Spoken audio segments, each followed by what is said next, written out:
नमस्कार साथियों। देखिए, चुनाव आयोग से लगातार विपक्ष के लोग जवाब मांग रहे हैं, लेकिन जो चुनाव आयोग है उनके कान पर जू तक नहीं रेंग रही है। चुनाव आयोग लगातार फंसते ही नजर आ रही है, क्योंकि देखिए विपक्ष जो है लगातार प्रदर्शन कर रही है, लगातार चुनाव आयोग की खामियों को उजागर करती जा रही है कि भाई आपके एसआईआर, आपने जो एसआईआर करवाया है इसमें ये त्रुटि है, ऐसा है वैसा है।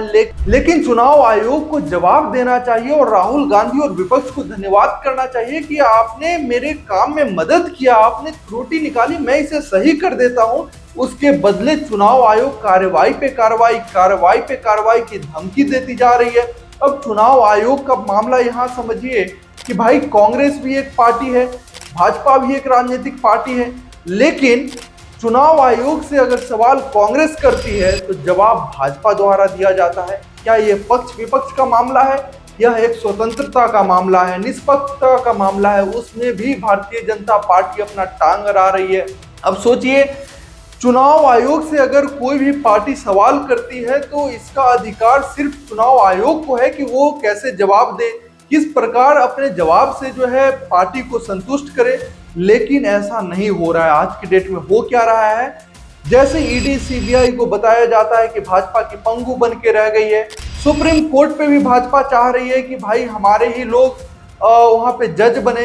हाई कोर्ट में चाह रही है भाजपा कि हमारे ही लोग जज बने। अब तो भाजपा के नेता की बेटी, जो कि भाजपा प्रवक्ता भी रह चुकी होती है, उन्हें भी जज बना दिया जाता है, बॉम्बे हाई कोर्ट का जज बना दिया गया है।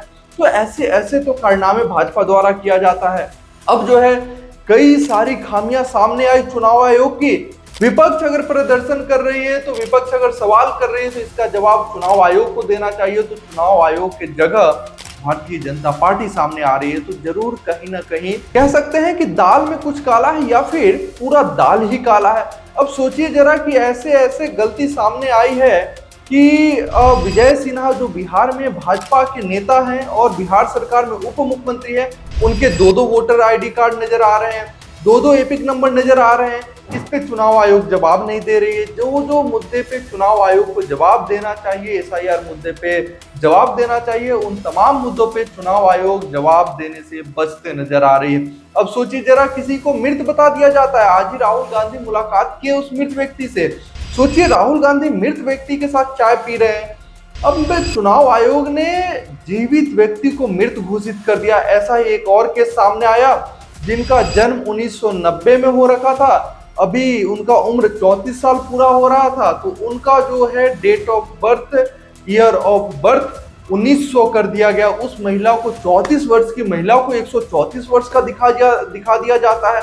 सिवान की महिला है। अब बताइए जरा कि ऐसे ऐसे कारनामे अगर चुनाव आयोग करेगी और विपक्ष के लोग अगर सवाल करते हैं, विपक्षी पार्टी सवाल करती है, तो इससे घबराने की क्या जरूरत है? भाजपा में क्यों खलबली मच रही है? भाजपा को क्यों जवाब देना पड़ रहा है? क्या चुनाव आयोग स्वतंत्र नहीं है जवाब देने के लिए?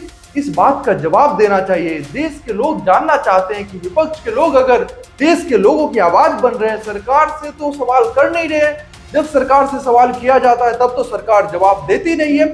आज अगर जो है सवाल किया जाता है चुनाव आयोग से, तो उसका जवाब देने सरकार आ जाती है, सरकार के लोग आ जाते हैं, सरकार के मंत्री आ जाते हैं, सरकार के नेता आ जाते हैं, सरकार के कार्यकर्ता आ जाते हैं। उस पार्टी के तमाम लोग भरपूर तरीके से आकर ज्ञान देने लगते हैं। अरे भाई, आपको जब जवाब देना होता है तब तो आप जवाब देते नहीं है।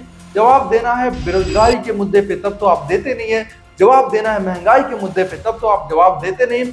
आज एसआईआर के मुद्दे पे लोगों को भटकाया जा रहा है, असल मुद्दों से भटकाया जा रहा है। अगर करवाया गया इसमें कोई खामियां हैं तो इसमें प्रदर्शन की जरूरत ही नहीं है। जो भी सवाल किया गया है उसका चुनाव आयोग सामने आकर जवाब दे, बात खत्म। लेकिन नहीं, इस मुद्दे को बढ़ाया जा रहा है, बढ़ा चढ़ाकर पेश किया जा रहा है, ताकि जो है भाजपा इसमें कूद रही, ताकि इसमें और भी जो मुद्दे हैं वो दबकर रह जाए और बिहार का चुनाव भाजपा ऐसे ही निकाल ले। ये तमाम मुद्दों पे अब आप क्या कुछ सोचते हैं? कमेंट में अपनी प्रतिक्रिया जरूर रखें। बहुत बहुत धन्यवाद आपका।